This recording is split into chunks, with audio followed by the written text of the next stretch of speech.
What's up, everybody? My name is Zach Schaumler. This is Strong Opinion Sports on a cold Wednesday, November 1st. You know how I know it's cold? It's supposed to snow this weekend. And you know how I know it's cold is that every day when I walk home from campus, there's the south side of campus is littered with bugs, and I get attacked. I have bugs landing all over me. I have bugs in my hair. It's ridiculous. Today, the bugs were gone, which means winter is here. It is now extremely cold, and I'm buckling down for some snow. Probably this weekend. We're playing Stanford this weekend. I'm working on the sideline. It's going to be a fun game. I can't wait. I want to start with this. My new subscriber, Joe, a cool guy. We had a conversation. I got to hear about a new subscriber, Joe, and he is a big believer in Jimmy Garoppolo. He said that Jimmy Garoppolo is going to be the next Joe Montana. Well, he probably hated what I said on the show on Wednesday. I was really rough and really doubtful of Jimmy Garoppolo. I think it's pretty clear that my opinion on Monday was wrong. I came out and said that there's no way Bill Belichick would trade Jimmy Garoppolo if he was a franchise quarterback. It looks like that was wrong. And I'm okay with that. I am not afraid of being wrong. My goal, I said what I believed, and I really did believe what I was saying, and my goal is to be interesting. Can I say interesting things on this show? And I wasn't lying. I was being honest to myself. I really thought, why would Bill Belichick do that? Well, it came out after releasing Monday's episode. Adam Schefter's report on the Patriots came out. It became pretty clear after reading and listening to Adam Schefter that Jimmy Garoppolo could no longer stay in New England. The situation was not a situation they could continue to hold in New England. Jimmy Garoppolo, understandably, wanted to play football. The guy wants to play on Sundays. He's tired, and who knows, Tom Brady's not slowing down anytime soon. Tom Brady is playing, I said, at an MVP level this year. So I wouldn't want to, if I'm Jimmy Garoppolo, he's 26? I'm like, dude, I am ready to play football. I do not want to waste the prime of my career sitting on the bench. I totally understand. I get it. I understand why this trade happened. And a lot of people are outraged. A lot of people are so angry at Bill Belichick.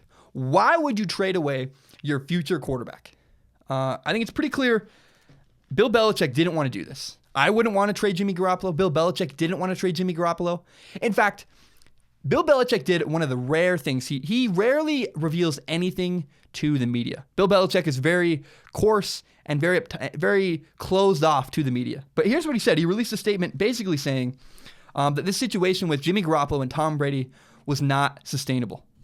This was not something he wanted to do. He did not want to trade Jimmy Garoppolo.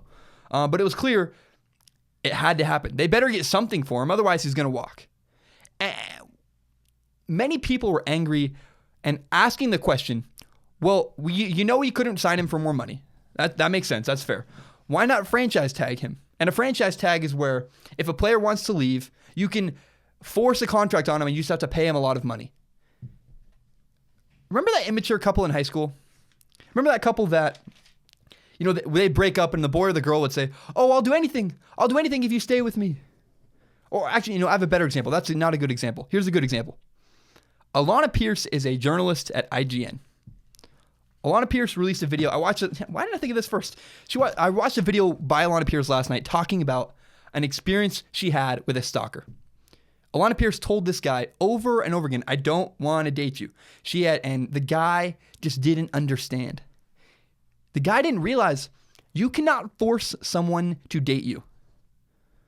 You cannot force someone to be in a relationship with you. And Jimmy Garoppolo clearly just didn't want to be in a relationship with New England Patriots. A franchise tag works great in Madden. It looks great on paper, where you don't have to deal with real people and real relationships. You can't force Jimmy Garoppolo to want to work with you. And Jimmy Garoppolo didn't want to work with the New England Patriots anymore.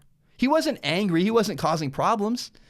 Jimmy Garoppolo just wanted to play football. He wanted a chance to prove himself. And I understand that. I get that from Jimmy Garoppolo. And I get why Bill Belichick said, look, we got to get rid of this guy. Nothing's wrong with him. He wants to play. We're not getting the best out of him. We're wasting his career. And we better get something for him before he leaves. I understand that.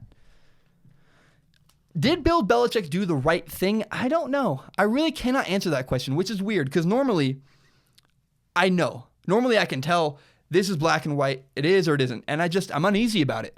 And usually when I'm uneasy about something, you probably didn't do the right thing. So I don't know.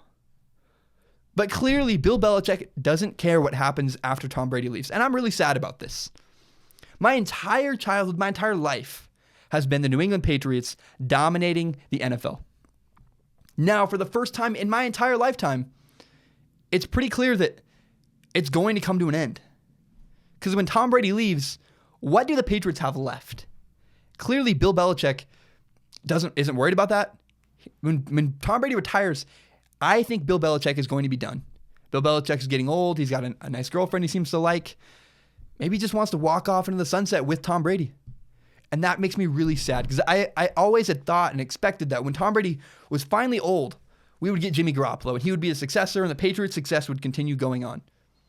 And now this is the beginning of the end. It might be 5 years, it may be 4 years, maybe 2 years, who knows? But I'm mourning the Patriots right now because I have so very much enjoyed watching the Patriots dynasty and the way they operate their franchise. And to know that an end is near, an end is coming, where Bill Belichick, I cannot observe the way he runs his football team and the way he runs his business. I'm not going to be able to see that anymore. That is very sad. I'm mourning the loss of the New England Patriots dynasty. The next question we need to ask is, who won the trade? Who won the Jimmy Garoppolo trade? The obvious answer is John Lynch, of course.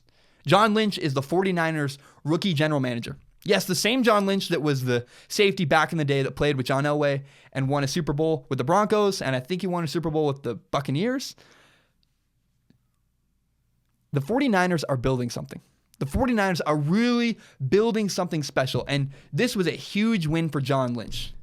This really reminds me, when I played college football. Very briefly, I realized very quickly I wanted to go pursue other passions, and I just wasn't passionate about football anymore.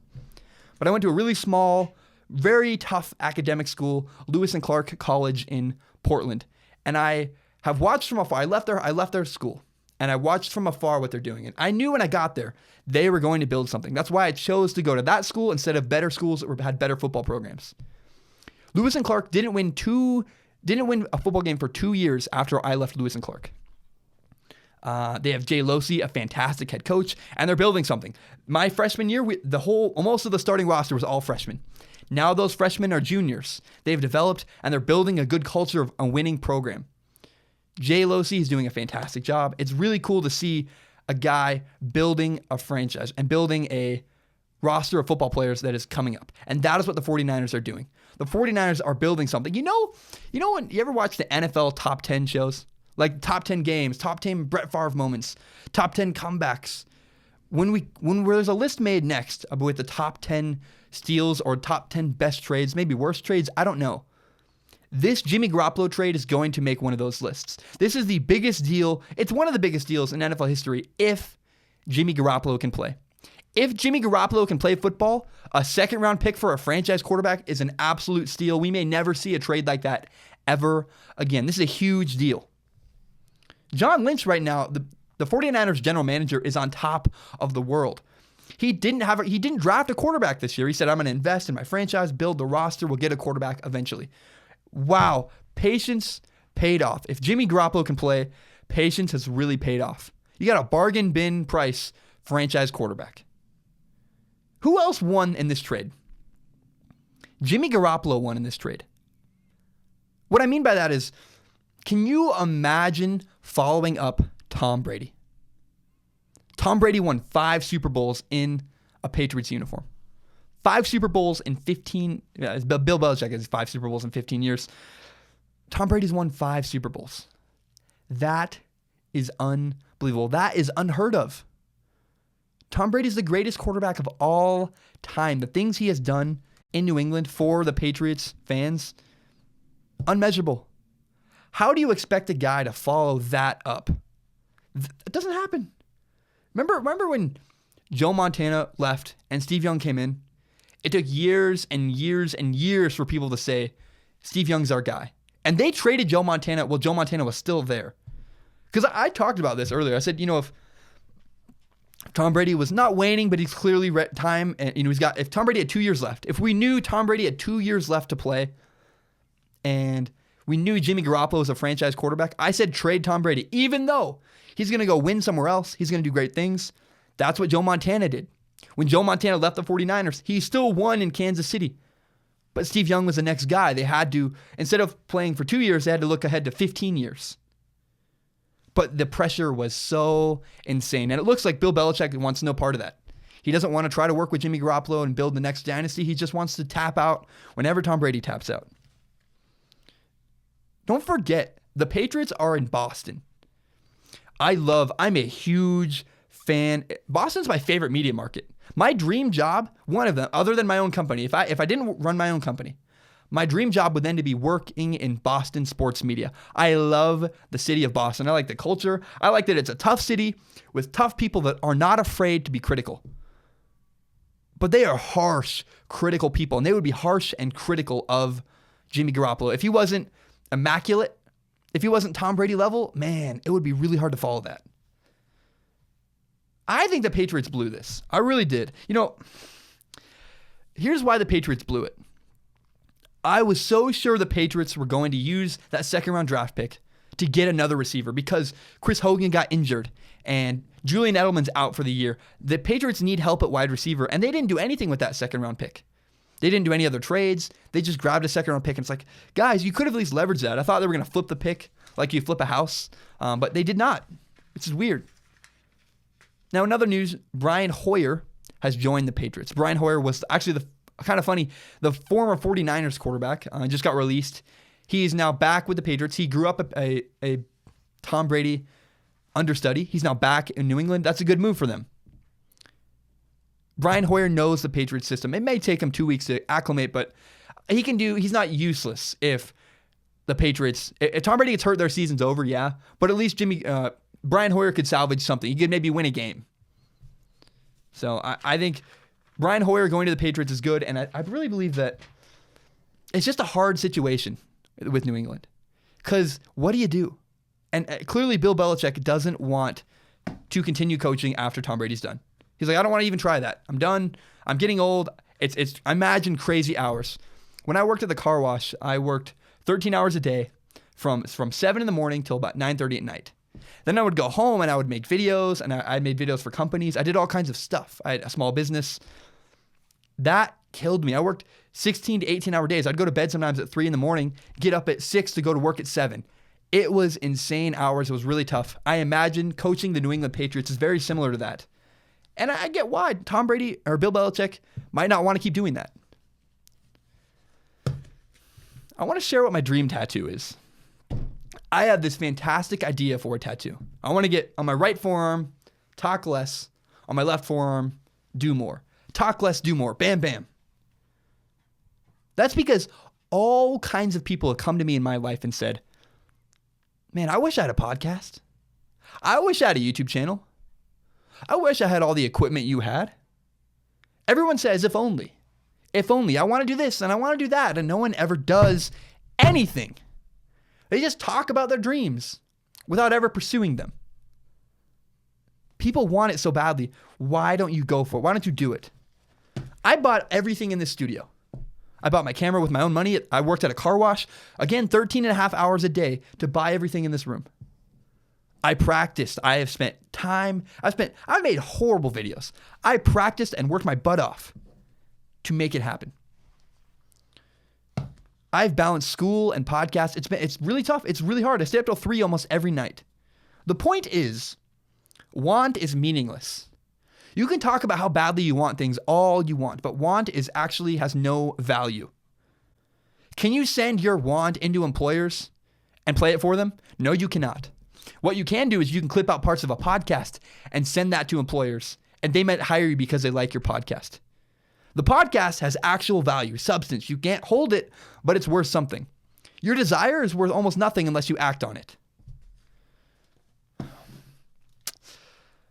The Panthers have traded their wide receiver Kelvin Benjamin to the Bills for a 2018 third-round draft pick and a 7th-round draft pick. The reason I went down that whole rant about value is that the NFL completely overvalues draft picks. Trading Kelvin Benjamin from the Panthers to the Bills for 2 draft picks, a 3rd round and a 7th round draft pick, makes no sense to me. When this happened, I expected there to be reports like Kelvin Benjamin's struggling in the locker room. He's not taking care of business. He's fighting with players. He's causing problems. That is not what we heard. The news we got out of the Panthers locker room was Panthers players were shocked. The Panthers couldn't believe what happened. Why did we trade Kelvin Benjamin? I don't understand.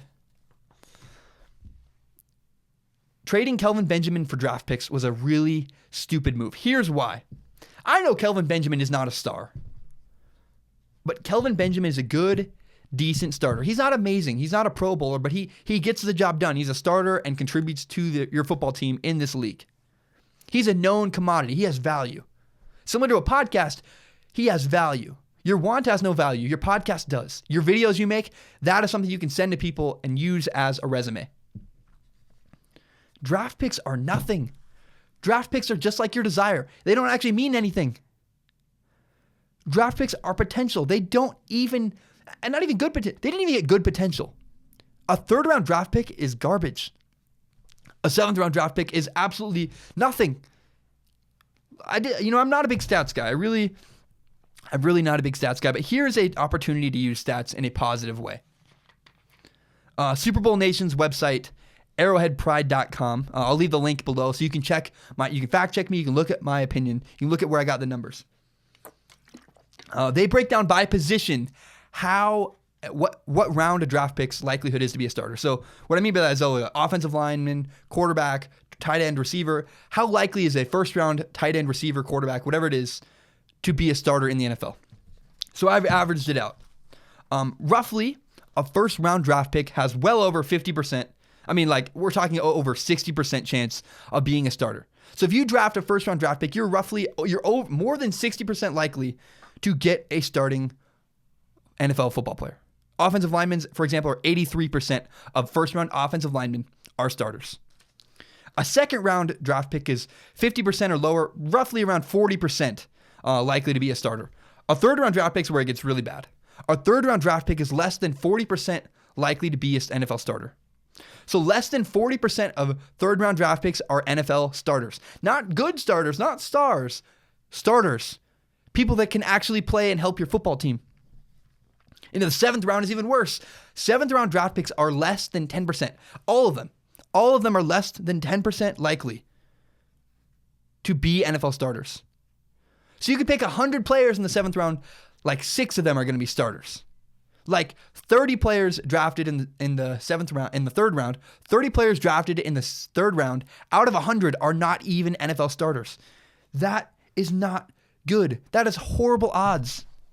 You traded a known commodity. The Panthers traded Kelvin Benjamin, someone you knew could play, a known commodity, for nothing. You rolled the dice. I just don't believe in that. I think of all the trades we saw around the NFL trade deadline, Kelvin Benjamin to the Bills for 2 draft picks, bad draft picks. The third round draft pick and the seventh round draft pick was a horrible trade. I prefer a sure bet. That's why I like Starbucks. Starbucks, at least when I go to Starbucks, I know what I'm getting. You know I'm weird. You know I'm a weird guy. I'm not. Starbucks is a sure bet every time. I'm going to go down this rabbit hole. I don't care. I know you get a 6 out of 10 cup of coffee, but you know that every time you go to Starbucks, you're going to get a 6 out of 10 cup of coffee. I know this is weird. I don't care. I value consistency in my friends, in my vehicles, in my coffee. And I value known commodities. I know what I'm getting every time I go to Starbucks. I know what I'm getting every time Kelvin Benjamin runs onto the football field. People ask me, why don't you go to mom and pop coffee shops? That's because for every 10 out of 10 cup of coffee, 10 of them, for every 10 out of 10 cup of coffee, the other 10 are like 2s and 3s. At Starbucks, I know every time I'm going to get a 6 out of 10. I'm going to get a 6 out of 10 cup of coffee. It's dependable and reliable. And we are undervaluing dependable and reliable. We know what Kelvin Benjamin can do. These draft picks, that's a shot in the dark. You're rolling the dice on unknown commodities. My name is Zach Schomler. I'm going to take a short break. When I return, we're going to do NFL buy or sell. And then I'm going to talk about the World Series. You're probably listening to this after the World Series Game 7, given that it's happening in about 2 hours. But I promise you, even though this segment is about the World Series and it's happening before the World Series, this is still relevant to you. You can still listen to this segment after the World Series. It won't ruin it. I'm not predicting anything. I'm just talking about some general stuff. It will still be interesting. Please subscribe to Strong Opinion Sports on iTunes, on SoundCloud. Listen to the show on YouTube. You can watch the show on YouTube. I'm wearing a black shirt. I know I need to cut my hair. And share this with your friends. I believe I make a really awesome product. If you're enjoying the show, tell your friends about it. My name is Zach Schaumler. This is Strong Opinion Sports. I'll be right back. We are back. Oh man, I gotta say, if you haven't seen Stranger Things, go watch Stranger Things. It is the best television show ever made. I love it. I think it's the benchmark every other television show should be measured against. It is time for my favorite segment of Strong Opinion Sports. I'm excited. I'm pumped. I love doing this. This is NFL Buy or Sell. NFL Buy or Sell is a segment where I buy and sell NFL teams every week. I do this on Wednesdays because I don't have the show 5 days a week. This is NFL Buy or Sell. This week, I am buying the Seahawks. The Seahawks have turned the corner on their offensive line. They have finally been able to protect the quarterback. And they added a Pro Bowl left tackle, Dwayne Brown. They have Russell Wilson, a great defense, and Pete Carroll, a legendary coach. The Seahawks, finally, I look at the Seahawks and see a team that could win the Super Bowl. I am selling the 49ers. I love what the 49ers are building. I think it's awesome. But it doesn't look like Jimmy Garoppolo will play this week. And even when he does play, I'm not sure. It might take him a couple weeks to get acclimated to San Francisco. Keep yourself posted. I will talk about the 49ers eventually. But I'm still not buying the 49ers just yet. I am buying the Patriots. The Patriots are in great shape. Yes, they traded their backup quarterback, but they still have Tom Brady. Their backup quarterback, relax. And they did lose, I believe Marcel, what's his name? Devontae Freeman? I don't remember his name. I really can't remember it right now. They lost one of their key linebackers. They will be okay. The Patriots have Tom Brady, who's playing better than anyone else in pro football. And it'll be either the Texans or the Patriots that represent the AFC in the Super Bowl. I am selling the Panthers. Last week I sold Cam Newton. I think Cam Newton's immature. And they just sold his favorite wide receiver, Kelvin Benjamin. Cam is emotionally immature. He will not respond well to the trading of Kelvin Benjamin. He's going to be a mess this week. I am selling the Panthers. I do not believe in the Panthers. They will not make the playoffs and will not win a Super Bowl anytime soon. I'm buying the Texans. I want a lot of the Texans. The Texans have the second best roster in the NFL. And the Rookie of the Year quarterback, Deshaun Watson, is playing outstanding. He is the real deal. The Texans could reach the Super Bowl. They might even win the Super Bowl. That's how good they are. If Deshaun Watson keeps it up and keeps improving at the rate he's improving, oh my God. I mean, he's going to hit a plateau eventually, but man, the Texans look fantastic. I'm selling the Chiefs. Even though they have the best roster in the NFL, and even though they have Andy Reid, the second best coach in the NFL, and Alex Smith, their quarterback, is statistically killing it right now. I have a gut feeling. I just don't feel good about the Chiefs. I don't know what it is. I can't explain it. I do not believe in the Chiefs. I'm not confident. I can't say I believe in them right now. I'm selling the Chiefs. I am buying the Eagles. The Eagles have the best chance of any team in the NFL to win the Super Bowl. Carson Wentz is a stud, and the key to their team is that their offensive line and their defensive line are fantastic. I'm buying the Cowboys as well. The Cowboys will make the playoffs. Their roster is fantastic, and even though Dak Prescott is not the kind of quarterback that can elevate average to bad players, he doesn't need to. The offensive line is fantastic. The defensive line is fantastic. The Cowboys have a great roster. They're playing well. They will make the playoffs, which means I'm going to have to sell the Redskins. The Redskins' issue is that there's not enough pie to go around. The Redskins are a good football team. They would make the playoffs in the AFC, but right now, and even though I'm a huge Kirk Cousins fan, right now, the Redskins are out of the playoff picture. The Eagles and Cowboys will make the playoffs. The Seahawks or Rams, whoever doesn't win that division will make the second wild card spot. The Redskins will not make the playoffs. The Raiders. I am buying the Raiders this week. They're playing the Dolphins. I think it's a good game for Derek Carr to bounce back. I think the chances that Derek Carr bounces back and is a great game are very high. And last but not least, I am selling Eli Manning. It's over in New York. The Giants are 1-6. Eli Manning looks old. The league has changed around him. He hasn't evolved. It is time for New York to move on from Eli Manning and get a young quarterback. I'm actually really surprised they didn't trade him away because Eli Manning cannot save the Giants. The Giants just need to move on and restructure everything in their franchise. This has been NFL Buy or Sell. Thank you so much. Oh, man. I'm really nervous to talk about this next story. I really am. I want to tread lightly and be careful. And normally this is a story I would stay far away from. But I'm not looking at this through a political lens. I'm not going and talking about politics. This story is about business and my favorite thing in the world, which is storytelling. I love storytelling. I love setting up I love a good sell. I love interesting stories. That is what this is about. In Game 3 of the World Series, I'm going to get his name butchered, I'm sorry. Yuli Gurriel hit a home run off of Yu Darvish, a Japanese pitcher. And then he made a gesture which is widely being interpreted as racist. If nothing else, is racially insensitive. It's just not a good look. But Rob, and there's lots of anger. Twitter is destroying this guy. And there's so much anger online, and it's totally justified. I understand why people are mad at Yuli Gurriel. And then what happened next was that Rob, and I gotta say, I don't condone that behavior. I would never, ever do what Yuli Gurriel did. I'm uncomfortable with it. I would never do that. I do not condone that behavior. But I do like this. Next, Rob Manfred, the commissioner of Major League Baseball. He did suspend Gurriel for 5 games, but he made sure to not start the suspension until next regular season. So Gurriel will have to sit out the first 5 games of the next regular season, but he can finish out the World Series. This is the topic about the World Series I wanted to talk about because I like this decision. I like not taking someone out of the World Series. I'm glad Rob Manfred did not suspend Gurriel from the World Series. Here's why. Again, I don't condone his behavior, but if he'd been suspended, it would have been, I'm not uncomfortable with that. I don't think you do that in the middle of the World Series. Remember Draymond Green a couple years ago? That completely swung the entire NBA Finals.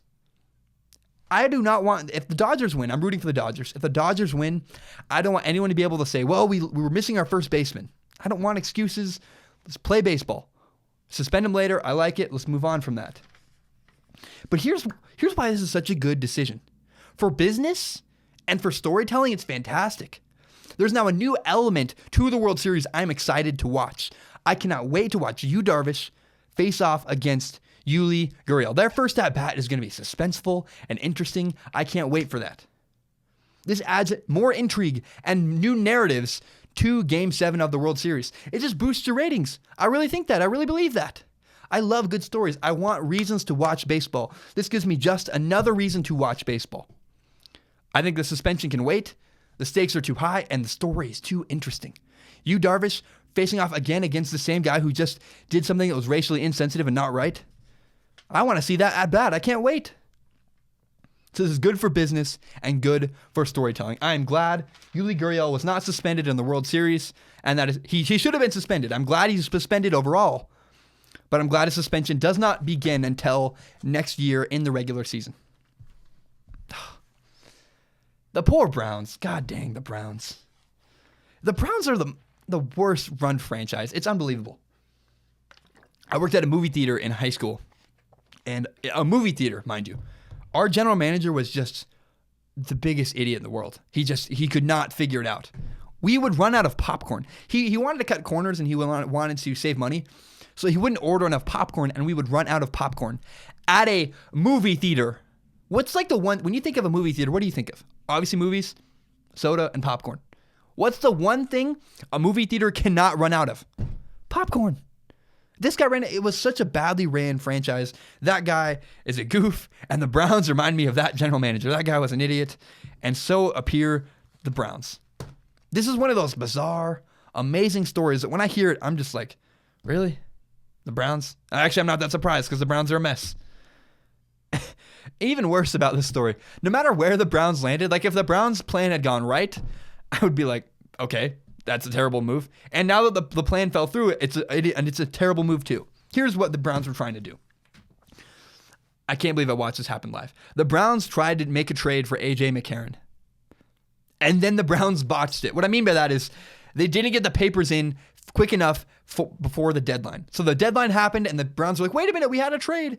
And the NFL said, you never sent your paperwork in. And so the trade didn't go through. The freaking Browns. But here's the bigger question. Actually, if I'm a Browns fan, this is how I feel about this. Imagine in the morning your dad tells you at breakfast, hey son, I'm going to take you to a basketball game later. And then he calls you at lunch and says, hey son, I'm really sorry. We're not going to the basketball game tonight. And then later you find out that the basketball game he was going to take you to was a 5th grade basketball game. And you're like, I don't really care. I didn't want to go to a 5th grade basketball game anyways. That's what this said. No one wants A.J. McCarron as your franchise quarterback. A guy who can't even beat out Andy Dalton. Like, okay. I'm really bummed we didn't get A.J. McCarron as our franchise quarterback. You don't want A.J. McCarron. Are you kidding me? I can't believe the Browns even considered this.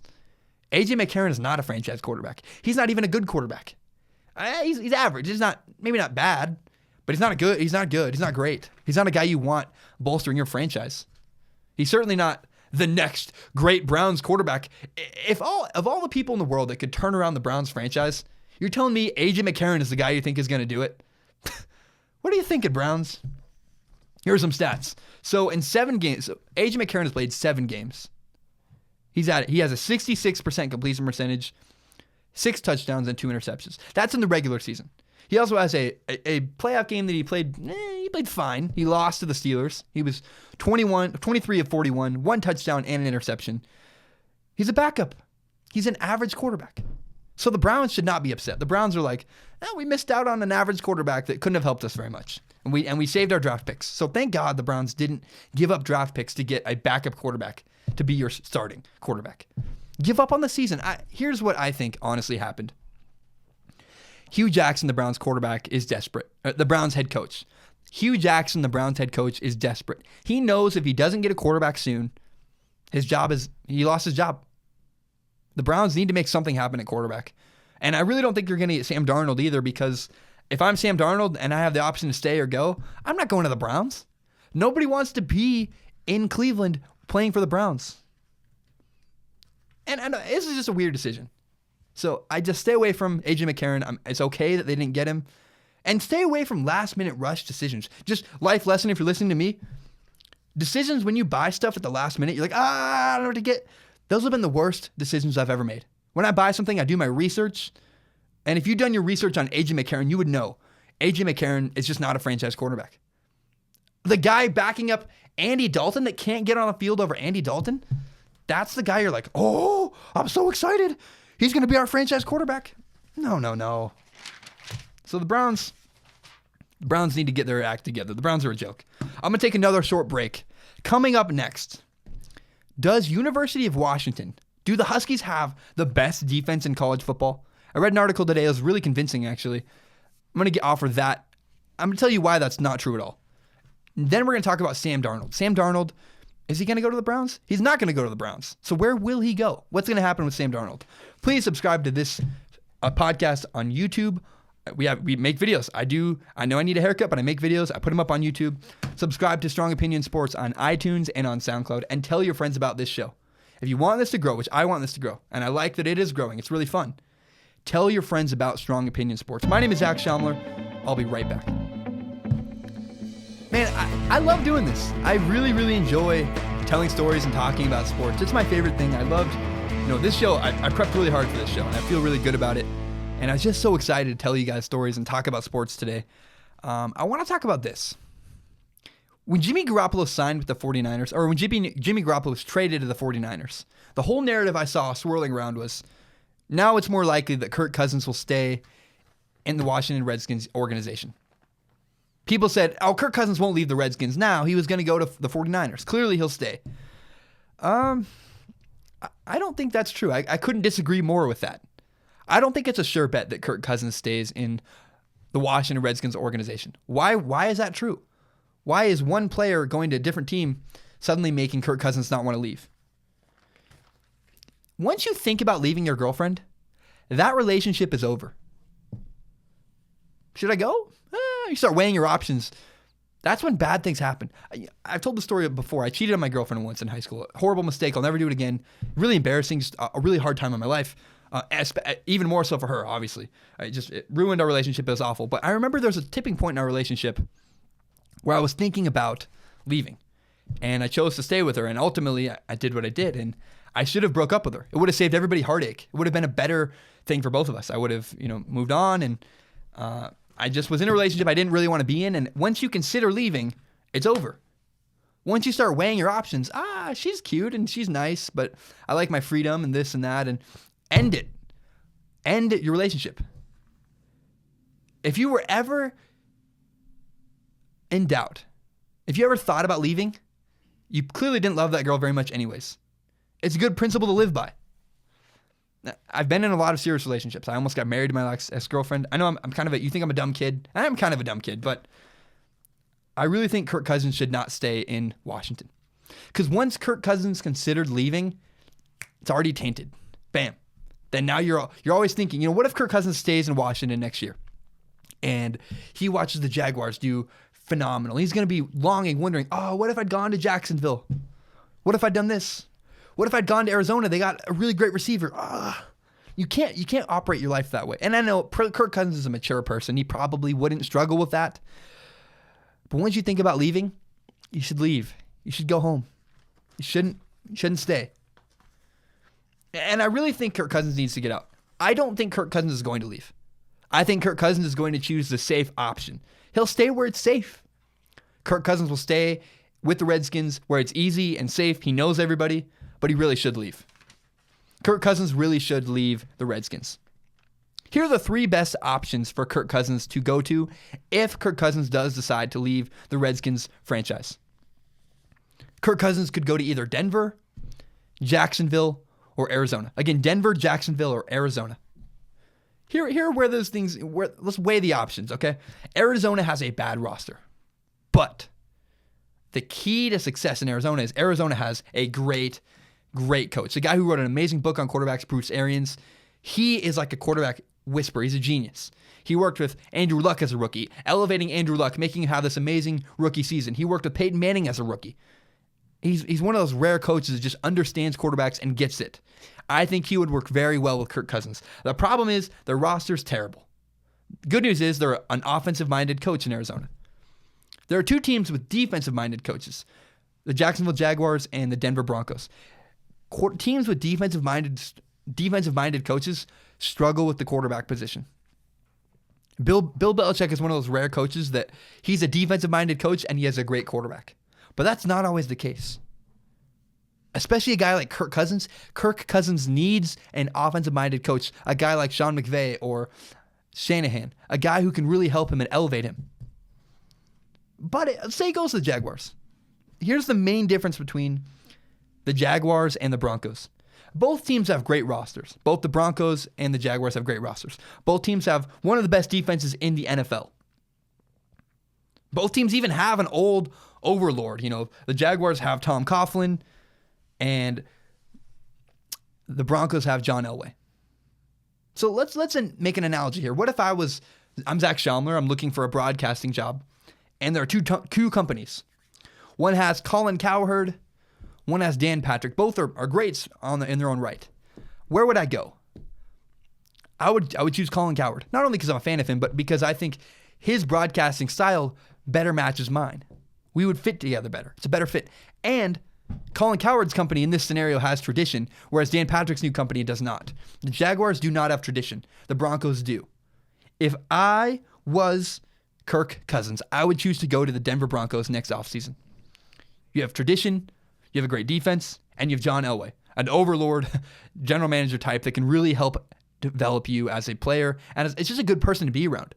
You want to surround yourself with good people that have good advice and insight. I just imagine Kirk Cousins walking around and John Elway says, hey kid, do that. Do this instead. Being around great people like that can really help you. Not to mention this, look, every option is tough because if he stays in the Redskins, here's what I mean. I heard this argument today. Someone said, well, he can't go to the 49ers anymore. So he's not going to go to the Broncos because the Broncos have a tough division. He's not going to go to the Jaguars because the Jaguars have a tough division. They have the Texans. He's not going to go to the, he's not going to stay in the Redskins organization because they have a really tough division. And the Cardinals have a tough division. So every option he could go to has strong competition.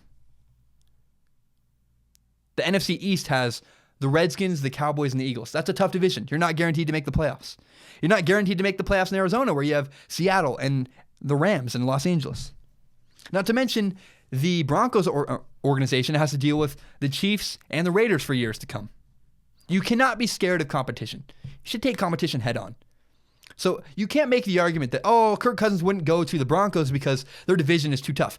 Every division Kirk Cousins could go to is tough and a stiff competition. This is the NFL. We're big boys. Put on your big boy pants and do not be afraid of competition. Doing my prep, I always look around at all these cities and newspapers. I look at the Seattle Times, the New York Times, the Cleveland Gazette, I believe it's called. I check out all these columnists. Like, what's the beat writer in Cleveland saying about LeBron James today? I want to check in and hear what they have to say. Adam Jude, a reporter for the Seattle Times, wrote a really good piece. I read it today. I enjoyed it.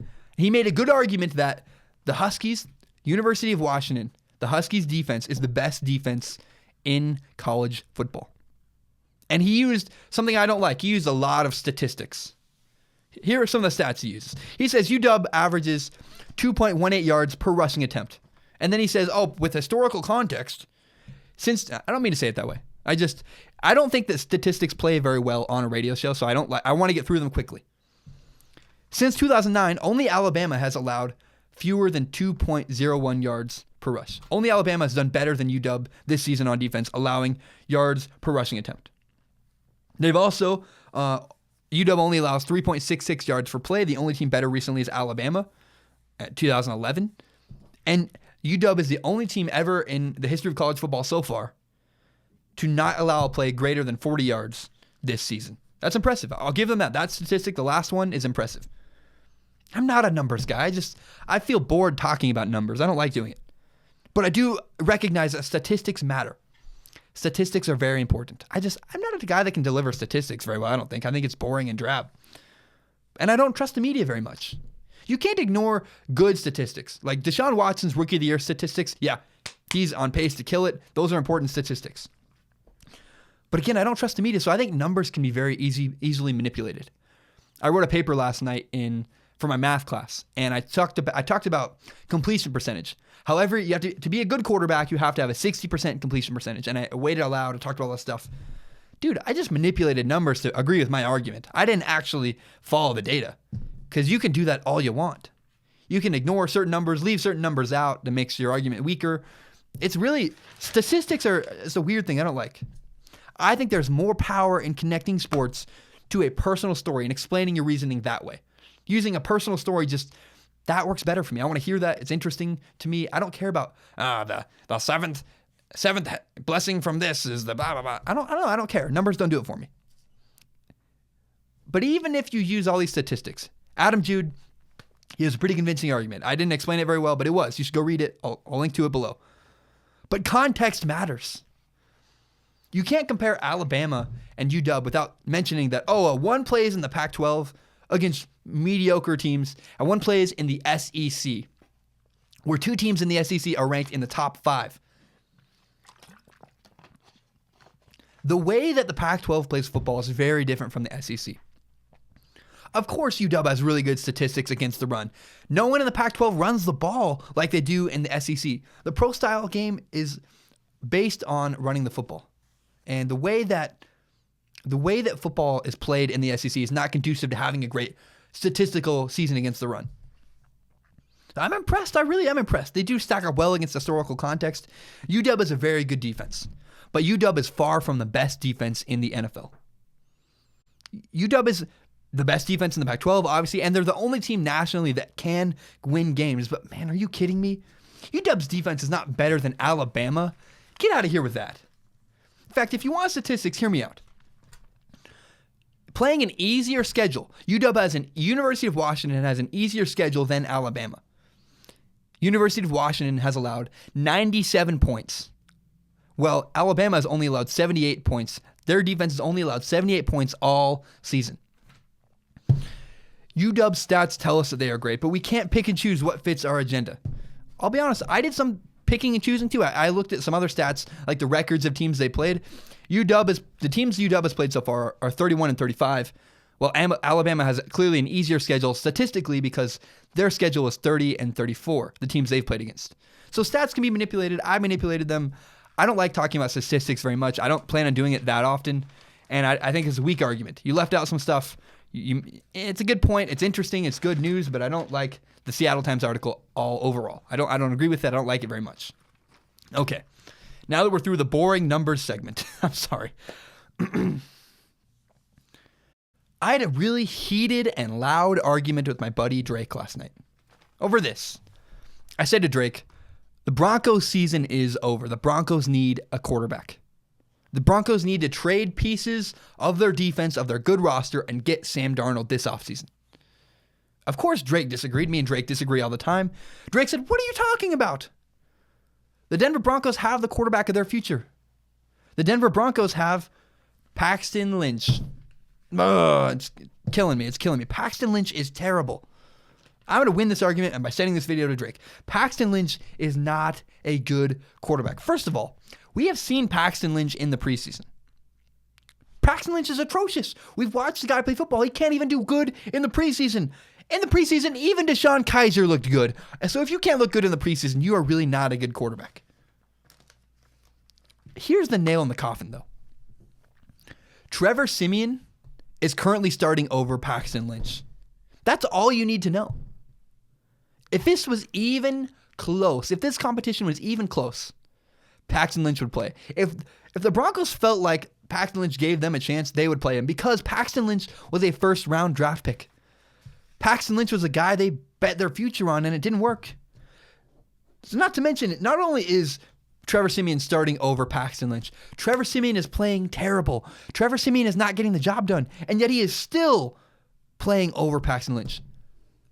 And believe me, the Broncos are desperate because they want a quarterback. The Broncos are so desperate they almost signed Jay Cutler. That is how desperate the Broncos quarterback situation is. If the Broncos thought Paxton Lynch had any sort of potential, they would play him. No, what the Broncos need to do is trade assets for Sam Darnold. Trade away some of your veteran players, trade away some of the guys that are helping your defense, and find a way to get a quarterback. Because until the Broncos have a quarterback, they're not going to make the playoffs, and they're not going to have a chance at a Super Bowl, which is quite a shame. Because the Broncos have one of the best rosters in the NFL. They have special personnel. They have a great group of guys, and they should break it up. They should lose some of their players to get a quarterback. You ever seen a high school relationship where it's really funny? The guy's like, do you like me? I'll say I like you if you say you like me. That is what the Broncos and Sam Darnold remind me of right now. Because I guarantee you, Sam Darnold's not going to the Browns. If the Browns get the number 1 overall draft pick, Sam Darnold will stay in college. Suddenly, USC seems like the best place. I mean, it already probably does. But compared to Cleveland, USC is, that's heaven. You don't want to go to Cleveland. You don't want to play for the Browns. So if the Browns get the number 1 overall draft pick, Sam Darnold is staying in college. That's my opinion. It's my belief. I wouldn't leave for a bad job. Sam Darnold wouldn't declare for the draft unless he knew he could go somewhere great. So I think the Broncos should trade up and get Sam Darnold. Trade up and get the number 1 overall draft. Trade a lot of assets. Get the number 1 overall draft pick if you are the Broncos. Here's the kicker, though. Are you sure Sam Darnold's even declaring for the draft? Are you sure Sam Darnold's really going to enter the draft? It's kind of this weird wait-and-see situation where Sam Darnold's like, I'm not going to declare for the draft unless I know I can go somewhere good. And the Broncos are like, we're not trading for the first overall draft pick if we can't get Sam Darnold. So it's one of those relationship situations where you're like, do you like me? I don't know. I'll tell you if you tell me first. That's what's happening with the Broncos and Sam Darnold. Because that would be a perfect fit, man. If Sam Darnold could go to the Broncos, even with less players, even with not as good a defense and not as good of offensive personnel, Sam Darnold in Denver is a great fit. He's got the arm. He's got the body. He's a big, strong kid. I've seen him play. I've played with him on the same field in the summer games, but I've seen this guy play. This guy can really throw the ball. He would work in cold weather Denver. The Jets and the Bills play on Thursday Night Football tonight or tomorrow night.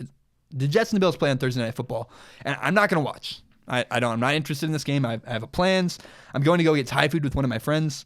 I'm going to record it. I'll see if something happens and it's interesting, and if it does, I'll watch it. But I could not care less about the Bills and the Jets.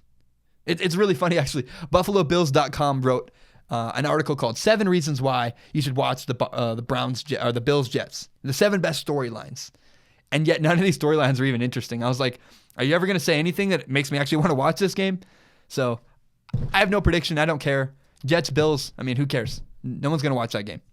My name is Zach Schaumler. This has been Strong Opinion Sports. If you like the podcast, please subscribe. Tell your friends about it. Subscribe on YouTube. You can watch me talk about sports. And you can even, if you're at work, play it, open another tab, play me in the background. Even if you don't watch, I don't care. It gives me views. It makes me look good. So, hey, I would love that. Subscribe to Strong Opinion Sports on SoundCloud, on iTunes, and tell your friends about Strong Opinion Sports. The audience is growing. It's really fun. We are building something really cool here. And I really want to grow and continue, because as much as I would love to work for a big network, ESPN would be awesome. Fox, of course, that'd be great. my dream really is to own my own show and to build it this way and have ads.